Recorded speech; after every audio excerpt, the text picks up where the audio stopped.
Baik, sebelum masuk ke tahapan pengantar, terlebih dahulu saya akan mencoba menyampaikan standar doa pembuka yang ada di materi PTT ya. Mungkin pada awalnya doa pembuka dulu, sebelumnya kita memakai doa pembuka umum. Tapi hingga pada akhirnya 1 tahun yang lalu saya putuskan untuk merubah doanya. Kenapa alasannya? Karena kita merasa lebih yakin bila mana doa itu memiliki sanad. Nah, gitu ya. Jadi apa sih urgensi, fadilah, keutamaan doa yang memiliki sanad? Jadi doa PTT sendiri kawan-kawan itu memiliki sanad yang muttasil, tersambung dan musalsal kawan-kawannya. Jadi ibaratnya orang yang masuk dunia thariqah itu kan ada baiatnya, ada musalsal, langsung ada proses pengijazahan. Dan doa PTT ini yaitu insya Allah jenengan sudah paham, merupakan bagian daripada intisari ajaran Islam, dan ini digunakan untuk segala aspek hajat apa yang kita kehendaki ya. Dan doa ini ceritanya saya dapatkan dari salah satu guru saya yang merupakan masih cucunya Kiai Abdul Hamid Pasuruan, dan beliau mendapatkan doa salam ini dari salah satu mursyid beliau. Siapa? Pak Karso, Aba Anom, Tajul Wafa, Surya Laya langsung. Dan beliau termasuk yang mendapatkan mandat untuk menjadi mursyid beliau.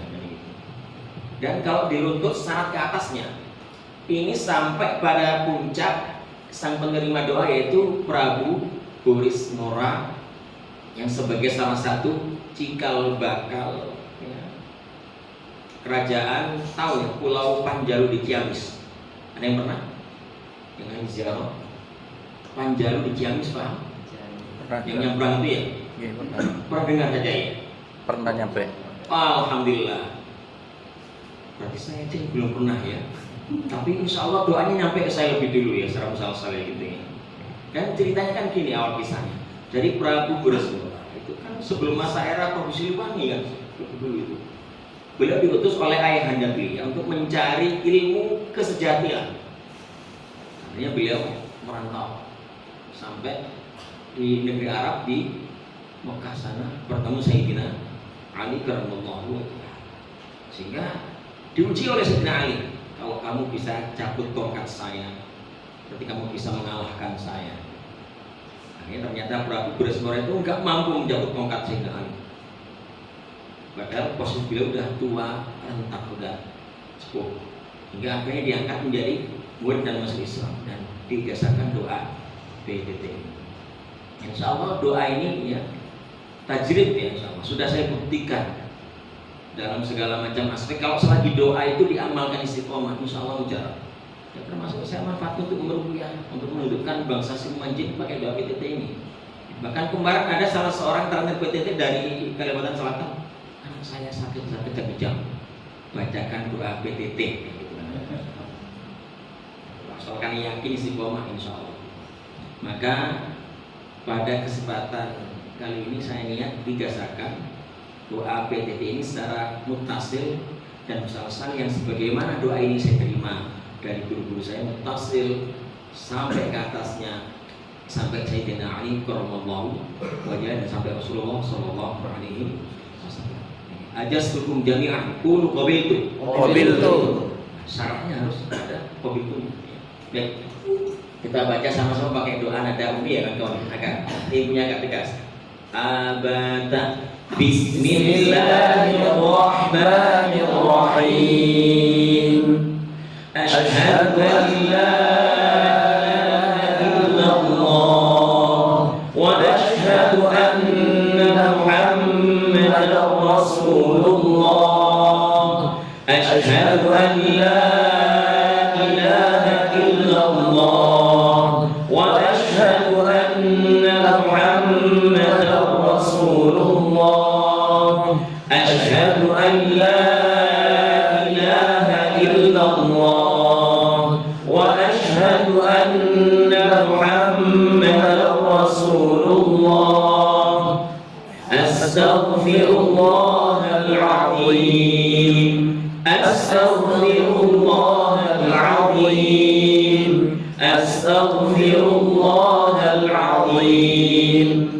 Sallallahu ala Muhammad. Sallallahu ala Muhammad. Sallallahu ala Muhammad. Bismillahirrahmanirrahim. Alhamdulillahi rabbil alamin. Ar-Rahmanir Rahim. Maliki yaumiddin. Iyyaka na'budu wa iyyaka nasta'in. Ihdinas siratal mustaqim.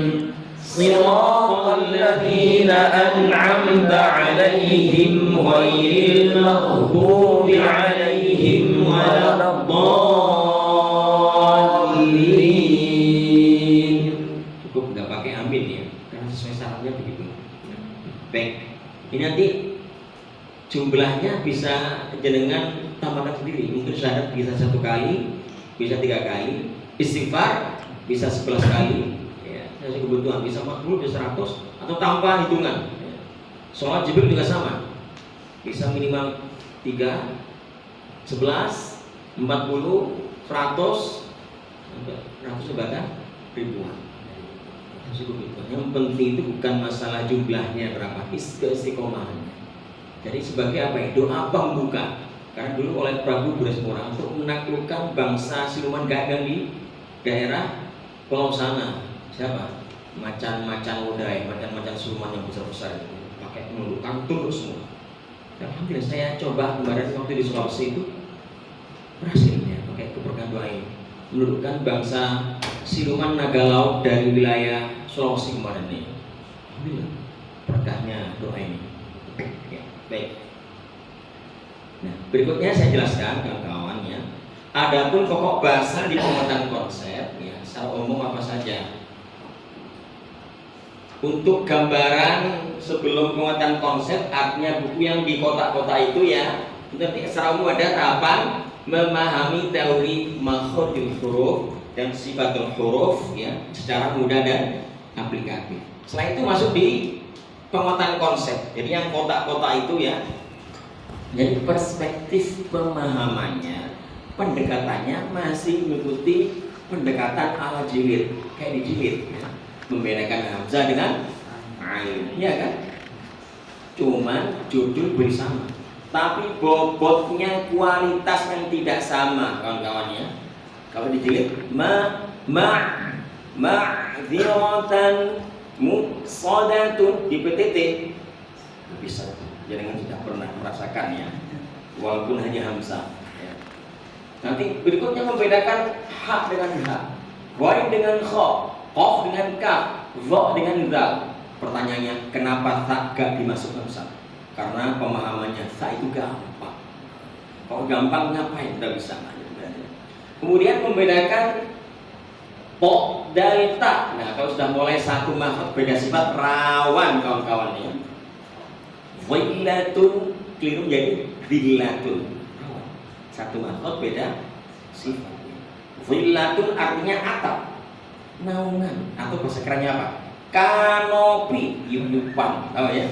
Kalau dhillatun hinaan, hati-hati. Satu makhluk beda sifat, jangan sampai salah. Fatal maknanya ya. Nah, itu. Termasuk membedakan po, dal, ta, huruf sofil, sod, sin, sai. Khusus berikutnya penguatan konsep huruf bod. Ini lebih khusus. Termasuk huruf ro. Ya. Kalau jenengan buka penguatan konsep ro halaman berapa itu? Ini spesial kawan-kawan. Coba agak belakang ini. Halaman berapa roh? Berapa? 23.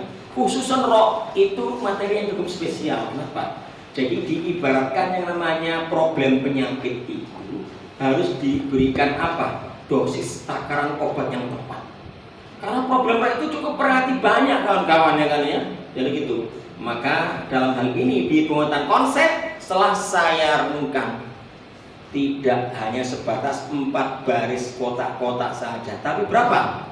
7 baris saja. Spesial. Ya, termasuk di baris 5 itu spesial. Hukum tasdid yang berharokat kasroh, banyak salah namanya. Jadi obatnya sesuai.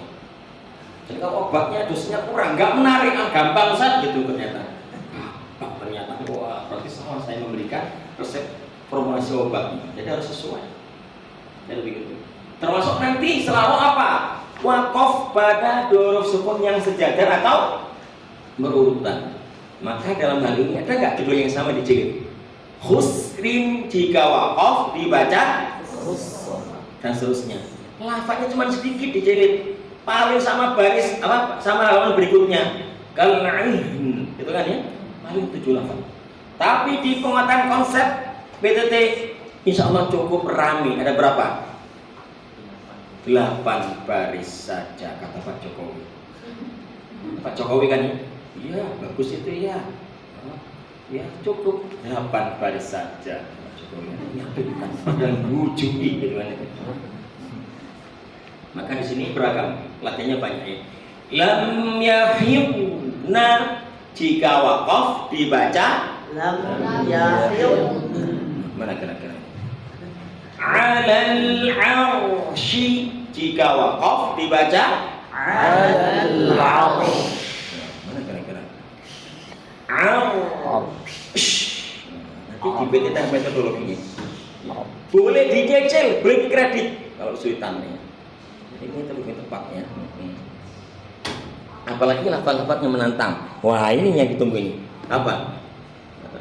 Ini. Falyasumhu jika wakaf dibaca Falyasum. Lafaznya menantang. Dan ini pun mohon maaf, saya mencarinya manual 2 hari 2 malam. Boleh. Insya Allah ini akan lebih banyak hazanah-hazanah praktik-praktik yang menantang ya. Judul boleh sama tapi bobotnya yang berbeda. Jadi gitu kan. Ini saya terlalu termasuk nanti kita butuh yang namanya evaluasi pada 3 bacaan qoro'ib mulai imalah ismam tashil. Jadi kronologinya itu dulu itu para pentasir di beberapa daerah cek. Ini kebanyakan supervisi di 7 tahapan program sistem. Kira-kira ada nggak supervisi bacaan? Tidak ada. Para pentas saya kumpulkan, saya cek satu persatu gimana imalah ismam tashilnya. Coba baca Ustaz. Ternyata imalahnya meleset semua. Waduh.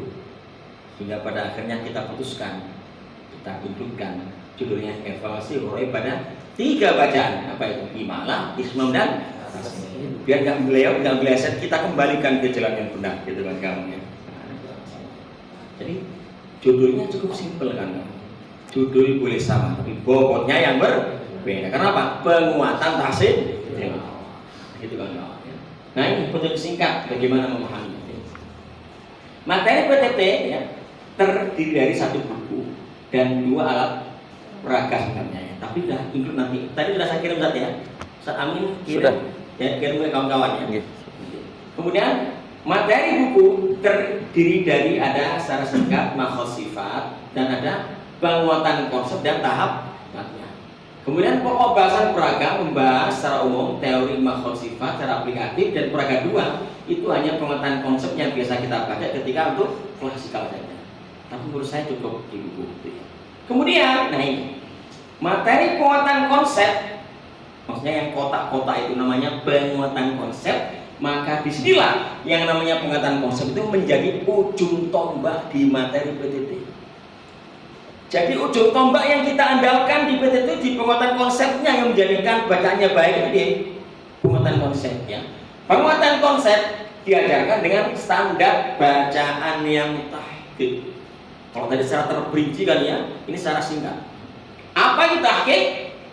Suara jelas, tempo bacaan pelan, dibaca tanpa lagu. Masih ingat yang lalu? Masih Sudah ingat. berapa tahun? 2 tahun. 2 tahun. Ya ingat-ingat lupa dan lupa-lupa ingatnya. Tapi harus kita ingatkan kembali ya, biar memorinya kembali nostalgia. Coba sekali lagi. Penguatan konsep dibaca dengan tahqiq. Apa itu tahqiq kawan-kawan? Suara jelas, tempo bacaan pelan, dibaca tanpa lagu. Sekali lagi, apa itu tahqiq? Suara jelas, tempo bacaan pelan, dibaca tanpa lagu. Komentar nggak usah baku dan, satu kan dan kan? Karena ini untuk komentar nggak usah dan dibaca, nggak usah terlalu baku gitu ya. Nah, itu kan teori, bagaimana prakteknya. Oke, ini kan ya, ini dulu ya. Nah, ini. Jadi yang dimaksud suara jelas, ingat tadi di awal saya katakan karakter suara jelas itu berdasarkan 3 karakter dasar suara manusia: suara bass, suara mezzosopran, suara sedang, dan suara sopran, suara melengking. Harus kita sesuaikan dengan setelannya masing-masing. Kenapa? Sudah dari sononya Allah yang mengatur. Nah, gitu kan. Kemudian apa? Tempo bacaan pelan. Jadi yang dimaksud tempo bacaan pelan itu apakah harus pelan secara baik atau bagaimana kira-kira? Jadi standar ya, proporsional ya. Dan dibaca tanpa lagu kawan-kawan. Pertanyaan Ustaz, kenapa nggak pakai lagu Ustaz? Kan lebih enak Ustaz, kan begitu kan ya? Jadi ingat, karena PTT standarnya adalah riwayat diroya. Ada musalsalnya. Kenapa Ustaz? Kok nggak pakai lagu aja biar keren kan ya? Alihatuna yang ngerawan begini, itu ya yang ngerawan, itu namanya vokal nyanyi. Mohon maaf, bukan vokal ngaji. Kalau Paling. ya, kalau ibu-ibu tahu nyaman itu. Ayo baca Bu, ayo. Alihatuna alalutin. Saya tanya, maaf ibu bisa nyanyi? Kebetulan saya mantan penyanyi, tepat akhirnya ini. Kenapa? Ayo kita nyanyi aja Bu, rame-rame gitu akhirnya kan. Jadi jangan sampai terkesan kayak vokal nyanyi. Jadi kita kembalikan bagaimana para ulama dulu itu kalau belajar di aspek satu jalan syaratnya. Jadi suara jelas, tempo bacaan pelan, dibaca tanpa lagu. Karena tradisi ulama salafus saleh dulu ketika belajar awal untuk mengambil sanad bukan begitu. Di aspek penguatannya tanpa lagu. A'udzu billahi minasy syaitan. Ya kata ya. Asy-syaitonir rajim. Bismillahirrahmanirrahim. Setelah mulai awal sampai akhir An-Nas, Fatihah sampai akhir An-Nas, khatam. Dan seperti itulah guru kita Kiai Mudawi Ma'arif. Talaqi Musyafat 30 juz riwayat Hafiz di hadapan Syekh Muhammad Toha Sekar. Saya tanya, berapa tahun jenengan Kiai? Saya 4 tahun baru dapat sana. Padahal latar belakang beliau adalah apa? Sudah sebelumnya juara MHQ 30 juz tingkat internasional. Lancar ini. Apalagi kita kira-kira sanggup enggak? Dan hanya beliau satu-satunya yang diterima talaki di hadapan Syekh Muhammad Sukar, ulama sepuh di Damaskus. Yang lain ditolak. Karena beliau sebelumnya sudah juara MHQ di Damaskus, juara 1 maksudnya. Akhirnya saya Sukar yang manggil, khusus kamu ngaji dengan saya. Sehingga apa? Beliau didaulat sebagai perwakilan Hay'ah Alami Tahfidzul Quran Sanad, mewakili Asia Tenggara. Beliau ketuanya. Karena hanya beliau sementara ini satu-satunya ulama di Asia ini yang dapat sanad dari Syekh Muhammad Toha Sekar. Yang lain enggak ada. Saya tanya, lama Kiai, kok 4 tahun? Iya, mungkin. Jawabnya gitu kan. Kenapa? Saya termasuk orang yang paling sabar. Kalau dulu setor itu kalau salah, suruh pergi, suruh balik lagi kamu. Bukro, besok kamu datang sini. Besok datang lagi. Ulang-ulang, bayangin. Beliau sudah juara 30 juz hafal Quran. Misalkan setor Al-Falaq salah-salah ngulang, besok datang lagi sampai benar gitu. Nanti setor selama 4 tahun. Kira-kira jenengan gimana sih? Akhirnya apa? Kabur gitu kan. Tapi apakah DP itu harus demikian? Tidak. Jalan kita ada jalan apa? Pertengahan. Terlalu ketat juga enggak, terlalu kendor jangan. Jadi kembali ke petunjuk Pak Jokowi, apa? Sedang saja. Ya sedang-sedang saja Pak Jokowi gitu kan. Nah, bagaimana memahami suara jelas, tempo bacaan pelan dibaca tanpa lagu? Oke, ikuti contoh yang benar. Alihatuna. Ayo sama-sama. Alihatuna. Masih gini.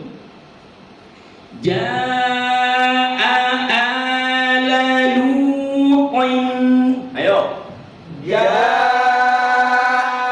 ala Lutin. Abai. Abai.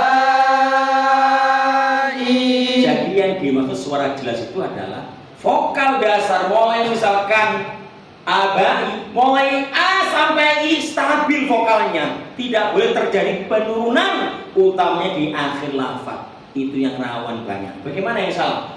Abai. Nah itu. Terkadang tanpa kita sadar demikian. Coba lagi. Abai. Oh, beliau lagi akhirnya. Ya kan? Itu mungkin apakah salah? Padahal tidak salah, tapi apa? Kesannya tidak elegan atau alias apa kata orang Surabaya? Alias deso. Tahu deso ya orang Madura? Deso, kampungan gitu ya. Ya, terlalu primitif gitu kan ya. Seharusnya elegannya abai. Kalau yang tadi itu apa? Abai. Ya kayak terjadi jadi tiga tuh ya. Banyak itu kan tanpa kita sadari. Hamala.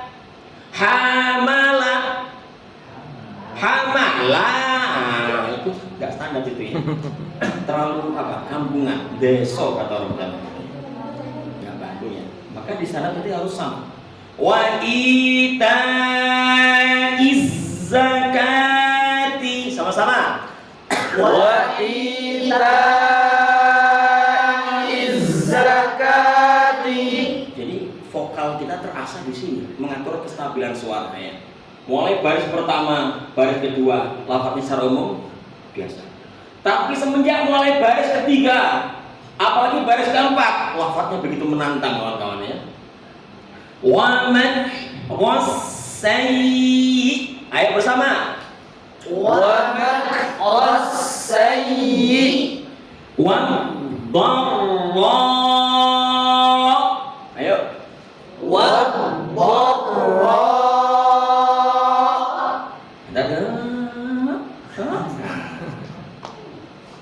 Syai. Ayo. Syai.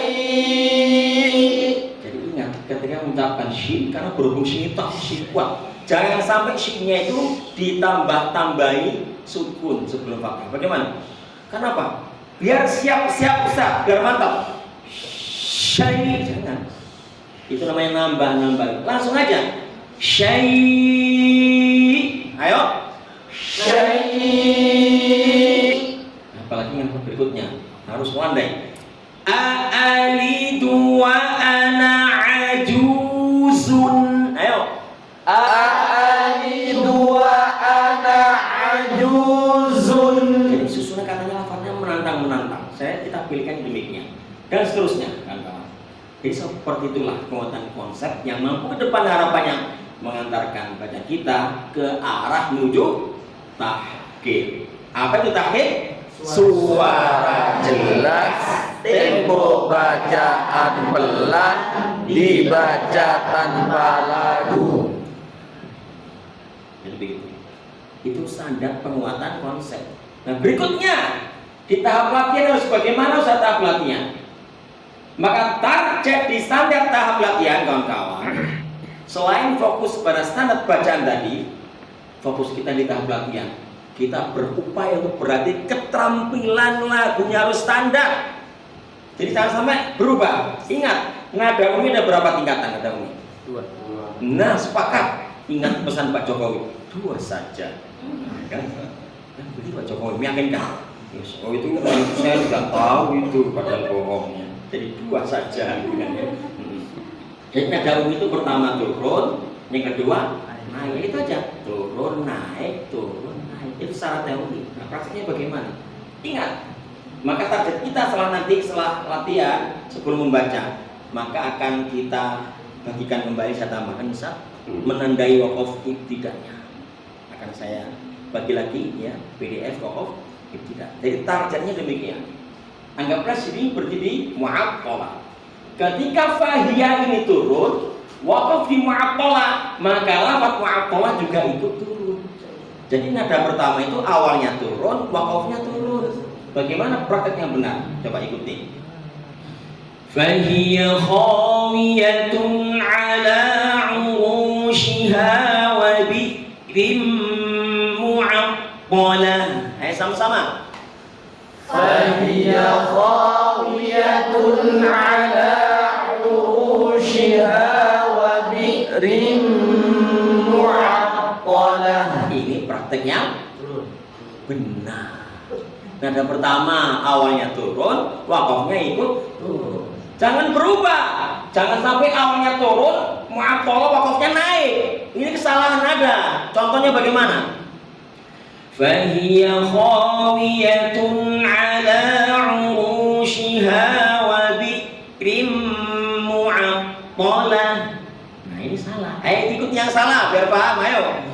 Fahiyya khawiyatun ala urushiha wa bi'rin mu'attalah. Kira-kira jaringan seperti apa? Sudah benar? Ada nggak supervisi nada lagu? Tidak. Maka PDT kita ambil bahkan. Atau kesalahan yang kedua apa? Jangan sampai nada pertama turun sebelum mu'attalah akhir. Setelah khawiyatun turun lagi. Sudah awal turun lagi. Itu namanya apa? Turun sejak dini nadanya. Fahiyya khawiyatun ala 'urushiha wa bi'rim mu'attalah. Wakafnya naik lagi akhirnya. Ya. Terjadi nggak kira-kira? Di sini nggak ada. Nggak ada, Sob. Ya kalau ada apa nih? 1, 2 dan seterusnya. Saya berbicara real kawan-kawan. Berikutnya nada yang kedua, ibtidah di mana? Wa bi'rin sampai wakaf di masjid. Ketika nada kedua naik, wa bi'rinnya naik, maka wakaf di masjid turun apa naik? Naik. Iya, jangan turun ya. Maka nada kedua bi'rin naik, maka wakafnya di masjid harus naik. Contohnya bagaimana? Wa bi'rin mu'attalatin wa qasrin masyid. Ayo kita sama-sama. Wa bi'rin mu'attalatin wa qasrin masyid. Itu yang benar ya, ingat. Kalau yang salah apa kira-kira? Kalau yang kedua wa bi'rin naik, maksudnya turun. Karena nggak sadar kita. Wa bi'rim mu'attalatin wa qasrin masyid. Terlanjur. Udah awal baca, maksudnya turun. Akhirnya apa? Shadaqallahul azim. Nah, itu berlaku ketika terakhir untuk klasikal ya kan ya. Klasikal baru bersama-sama diturunkan.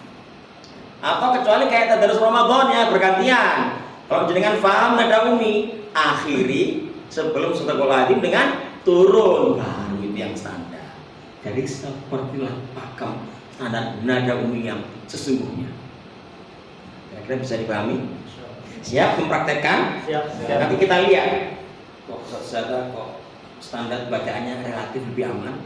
Nanti akan coba kita kencengin lagunya ya. Dan mohon maaf, mungkin nanti bila mana ada yang bacanya masih terlalu agak berat, mungkin lagu nomor 14. Yang penting bacaan kita prioritaskan. Bisa dipahami ya? Maka seperti itulah standar materi PTT di penguatan konsep dan tahap latihan. Jelas semuanya? Ada pertanyaan? Nah, sudah penasaran ingin praktek, sabar ya. Oke, berikutnya kita akan langsung ada sisa waktu masuk di materi penanaman konsep di makhraj utama huruf Arab dan pembagiannya akan langsung setelah ini akan diisi oleh Ustaz Sayyidul Hasan. kepada beliau kita persilahkan.